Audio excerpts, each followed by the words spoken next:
Hello everyone.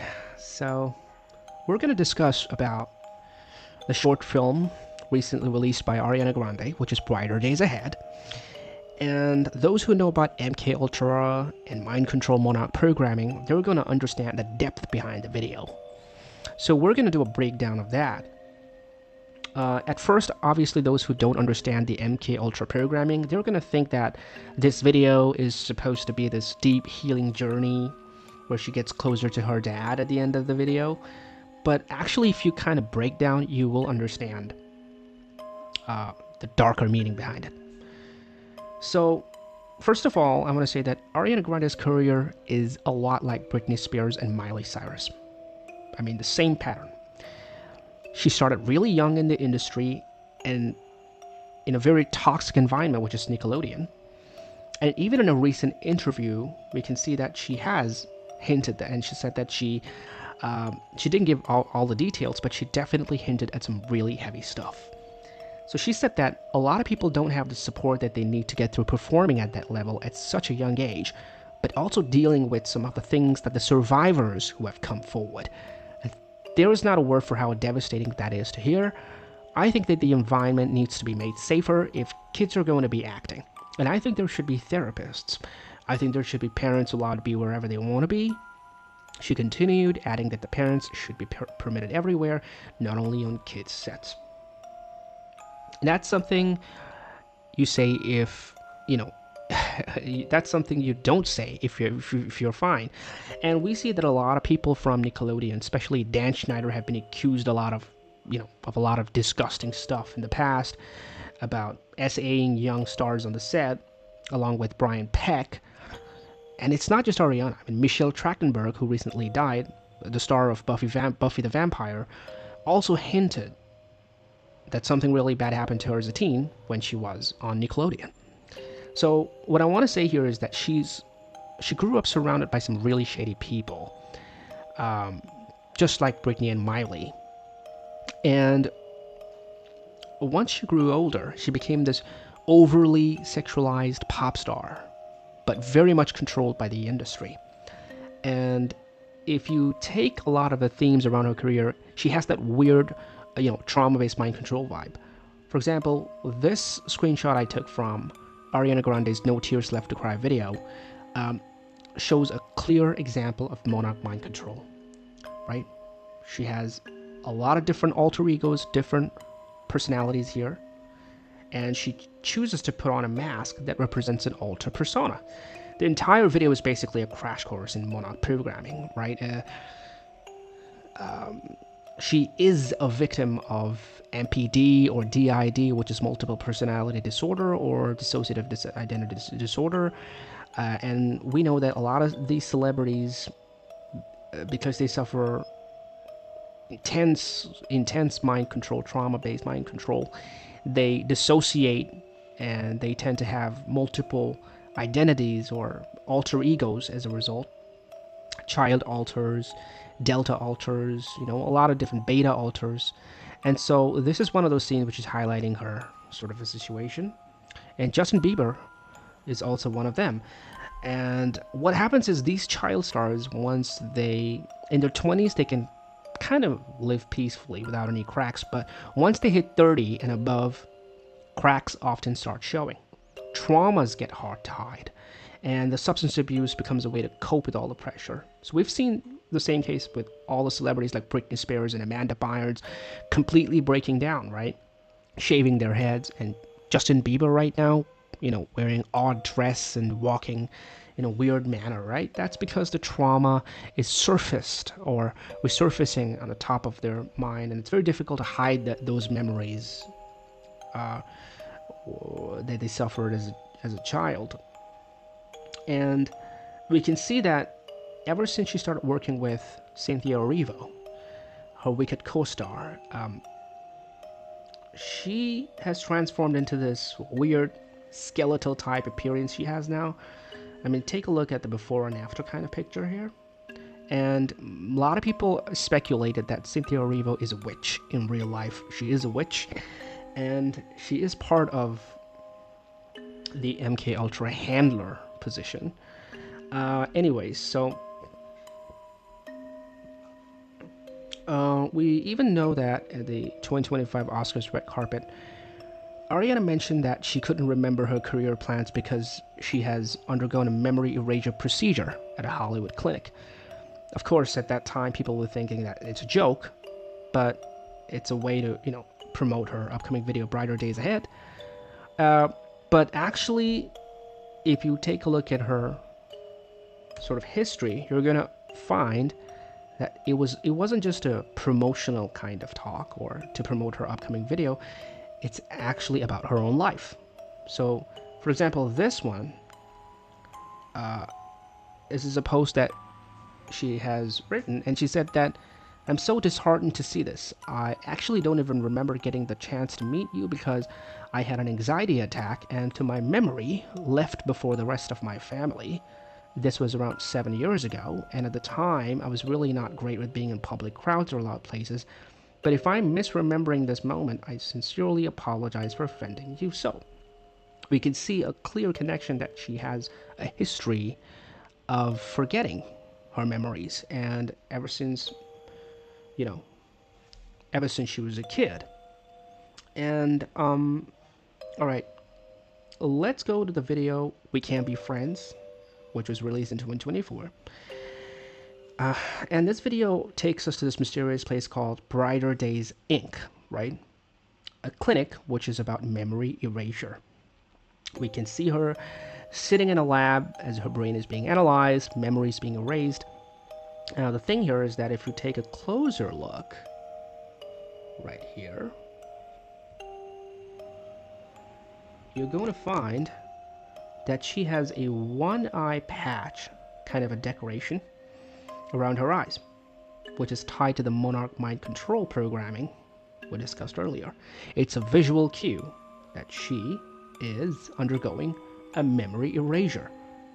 In the next thing that she does is she signs a form which says Peaches, right? It's a waiver form, and the name Peaches is obviously said to be inspired by the character Clementine from the 2004 film Eternal Sunshine of the Spotless Mind, a movie where a couple goes to a clinic to erase their memories. If you've seen the movie, obviously you'll recognize the connection, right? Which I have a screenshot of here. It's Jim Carrey, played by Jim Carrey. And the thing is, this whole memory erasure theme has deep roots in Ariana's recent work. Peaches isn't just a random name. It's the name of her alter ego, her different persona. I mean, this is something we can see is that she's looking confused as the background changes.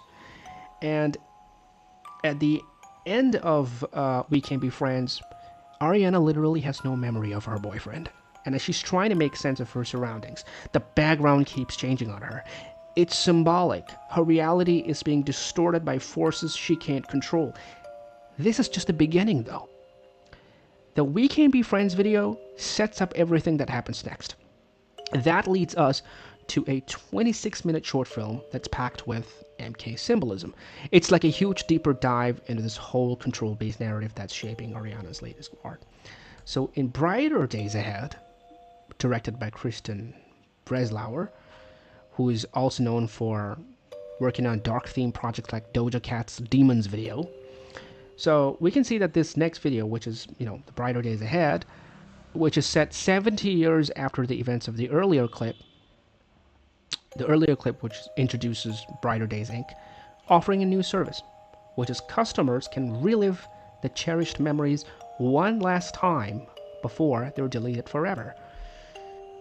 So in this image, Peaches, the alter ego of Ariana Grande, now an elderly, non-verbal woman, has this butterfly-shaped hair clip.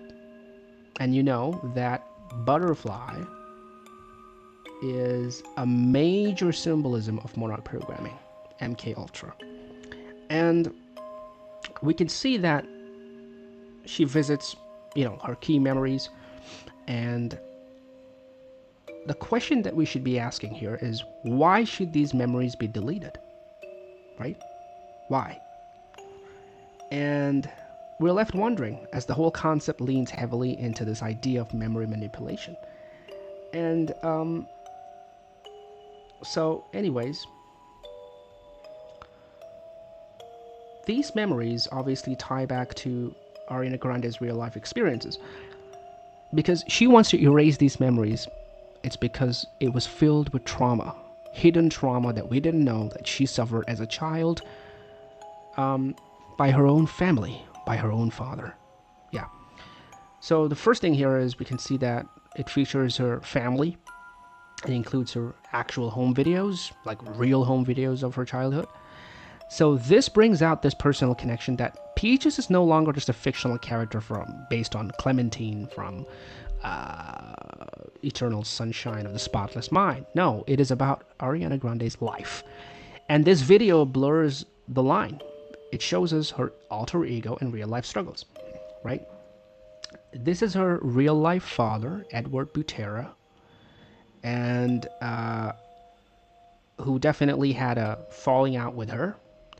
And I mean, she spoke about it in a 2013 interview. She said that falling out of touch with my dad was the toughest thing I've ever dealt with. She said that. So because Butera's role here, Ariana's father, isn't just emotional. He's actually a handler in the context of monarch mind control, meaning he plays a controlling role in shaping Peach's perception of herself. And the next one we can see is that she's a star singer. Peaches is a star singer with a twist of dreamlike surrealism. And as she revisits her second memory, that of becoming a star singer, the atmosphere becomes more surreal, right? Because these memories no longer seem grounded in reality. They feel like a reflection of Peach's broken mind, a mind controlled through trauma. And we can see Peaches waking up in this destroyed family home, which is the breaking down of her core persona, a clear representation of her mind being destroyed by her handler. And we can also see a teddy bear, and as we know, that teddy bear symbolizes the loss of innocence, which is an important monarch programming symbol. In real monarch programming, teddy bears are used by handlers to foster an emotional attachment, which is then manipulated for deeper trauma-based control. And I'm going to show you something that at this moment, she sings Twilight Zone. And let me show you something, which is Twilight Zone lyrics. At this point, what she says is kind of weird. Let me show you. Wait 1 second. Yeah, here we are. So this is what she says. While the teddy bear scene is going on, she says, "Did I dream the whole thing? Was I just a nightmare? Different dimensions? Stuck in the Twilight Zone? Is this a black and white scene? If so, then I'm in the gray one." Right? Well, that's because the Twilight Zone is what happens as a dissociative state that people enter whenever they're traumatized. Now,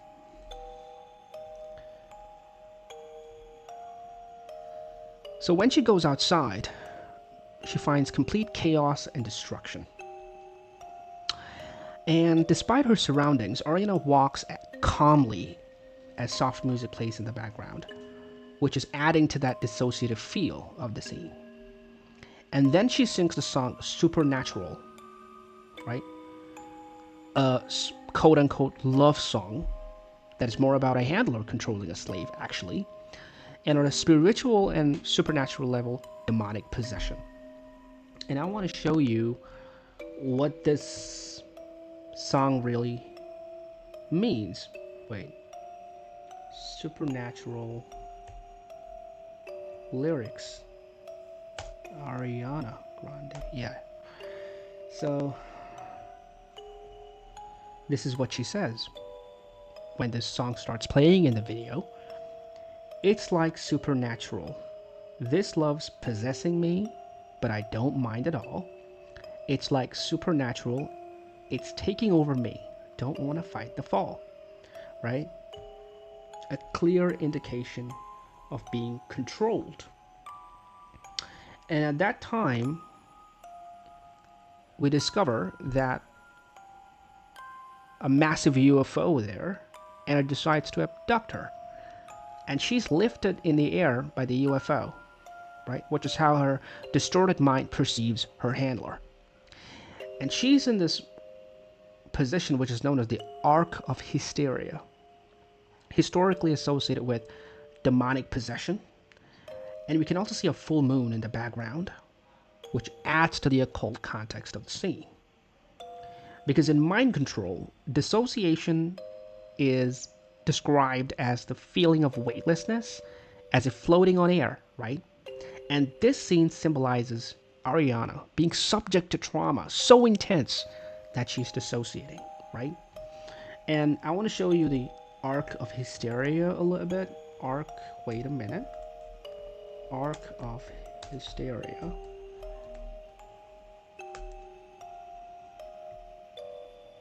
See this? You see this? Arc of hysteria refers to a recurring motive in art and culture, particularly associated with the body's contorted posture in extreme emotional or physical states, such as hysteria, ecstasy, or dance. And you can see over here, I want to show you a little bit in images. This is that posture, which is also found in John Podesta's house. How weird. Anyways, let's not stray away from the topic. So this scene is very important because even in the poster, the promotional poster, they use that same sort of thing, right? You can see that. And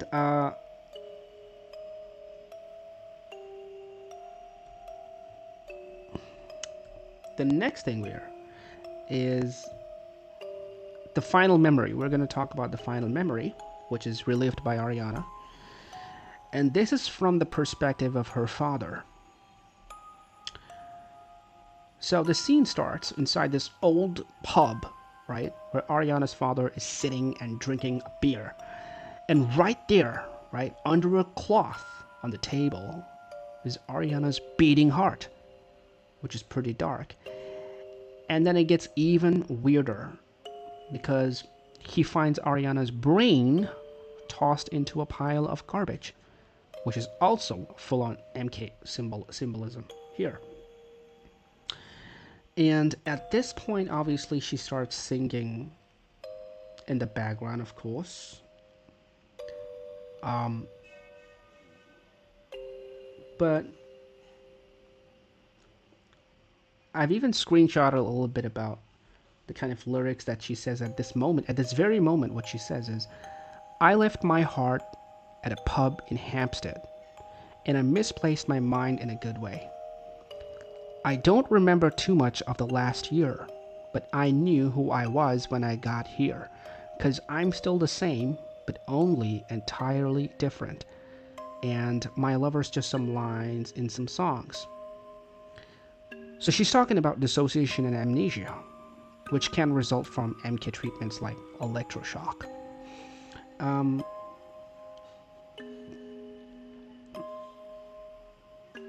So this is another post where she said that she talked about her dissociation.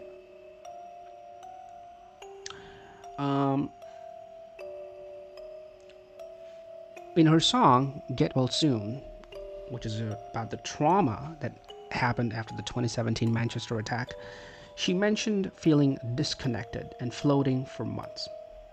So she said that is about my anxiety. I felt like I was floating for like 3 months last year, and not in a nice way, like I'm outside my body. It was very scary and I couldn't breathe well. So it's about that and lots of voices in my head singing. I hope it comforts people who hear it, please.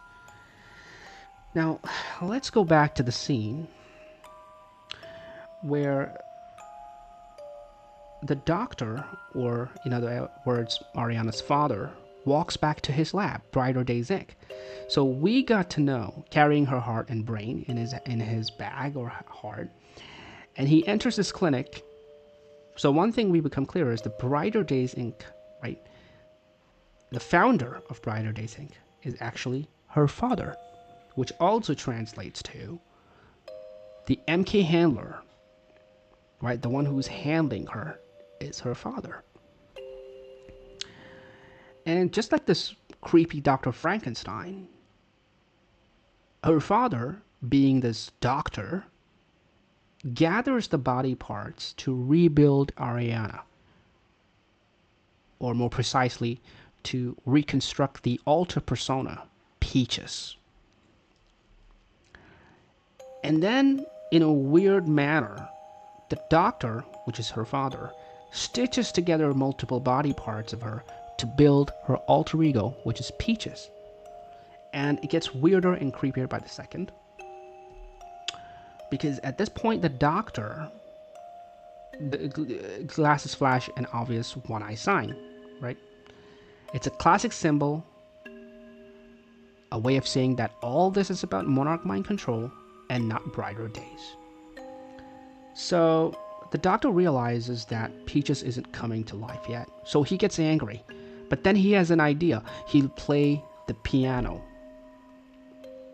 And as the doctor plays, Ariana gets electrocuted. Can you connect the dots? The most often punishment or the treatment, the trauma, one of the most common trauma that they have to endure, the MKUltra victims, is electrocution. So this is not just a subtle picture here. It's a direct reference to electroshock therapy, which is a key method used in MKUltra type mind control. And it kind of works, right? When she's getting shocked like this, she comes back to life. But the thing here is that it's not really Ariana who's coming to life.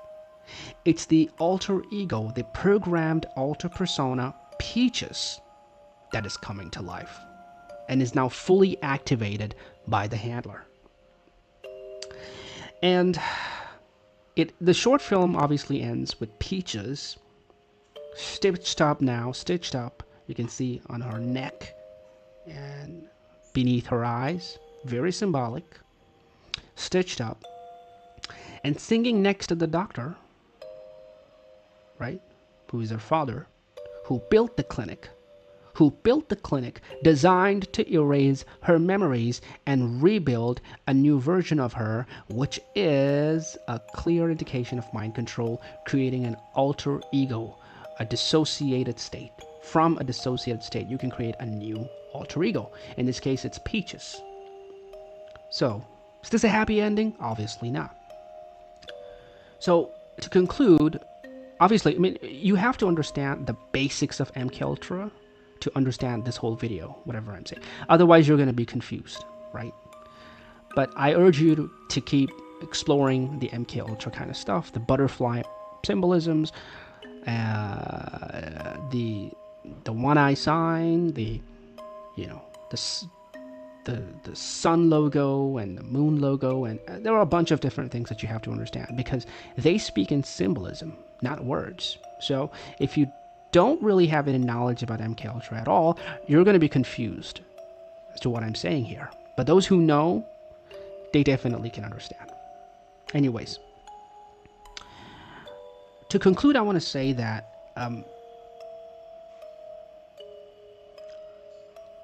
it's not a surface level video.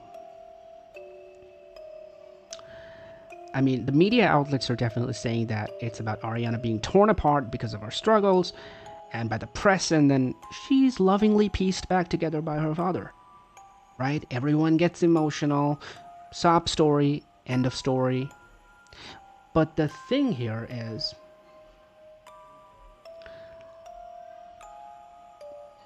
you have to understand the heavy symbolism here, right? What the video actually shows is that Ariana's father is the founder of a mind control clinic that specializes in memory erasure. Ariana, after enduring trauma and dissociation, is rebuilt through electroshock therapy. And this process creates Peaches, an alter persona who will keep coming back to Brighter Days Inc. for more memory erasures. And meanwhile, Ariana's lyrics walks us through every phase of mind control programming, from amnesia to dissociation to spiritual possession. So, given how often the industry slaves begin to break down in their 30s, which she is right now, along with Justin Bieber and other folks, I'm honestly not convinced that Ariana Grande has brighter days ahead. So that was the breakdown, and if you like my breakdown, obviously please give it a like so we can make more videos on this, right?